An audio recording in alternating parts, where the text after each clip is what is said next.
This is the Veise VE027L smart Wi-Fi door lock, and it's honestly the smart home upgrade I didn't know I needed.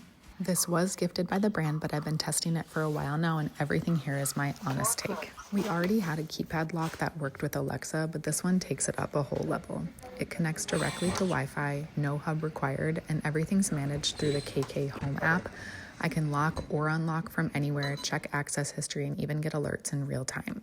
The fingerprint unlock and lock is my favorite feature. It recognizes instantly and opens in about a second. Perfect when you're in a rush or have your hands full, and we have it set up for each of our kids as well.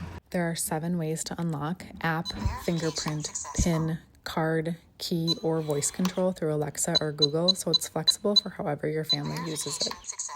And if you like to use codes, you can create one-time, time-specific, or recurring codes right from your phone. Something I want to point out, it also comes with a matching handle lever set, which looks really sleek and modern, but I wasn't able to use it since my door setup is a little different. Now for the installation. I was a little intimidated after I opened the package, but once I got my old lock off, it was really straightforward and easy and only took me about 15 minutes, including the app setup. It comes with everything you need for install, there's no drilling, and the instructions are easy to follow. You start with the deadbolt. You want to make sure it's centered in your hole. If not, it's adjustable just by pushing and turning to make it longer. Just slide it in and use the 2 screws to secure it. Next, you'll take the keypad to the front of the door. The wire you'll guide through your opening and then line up the latch through the deadbolt. Then grab your mounting plate. There's instructions on it to make sure you have the position correct. Then you'll guide your wire through and attach your screws.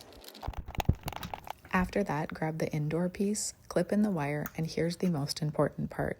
Make sure the blue circle inside has its line set horizontally so it fits properly with the lock mechanism. And the lock knob needs to be straight up and down before you attach. It runs on 8 AA batteries, so just make sure you have those on hand before you start. And battery life is supposed to last about 8 months, and you'll get low battery alerts right in the app. The build quality feels solid, and the materials are designed to last over 40 years of daily use. Connecting the lock to your phone is simple. Just open the KK Home app and follow the prompts. And since I was really testing it out, I did call customer service once and they were genuinely helpful, which really sets a company apart. I love that there's weekday phone support and a warranty if you ever need it. So if you're looking for a reliable smart lock that's easy to install and gives you total control from your phone, this is a great choice.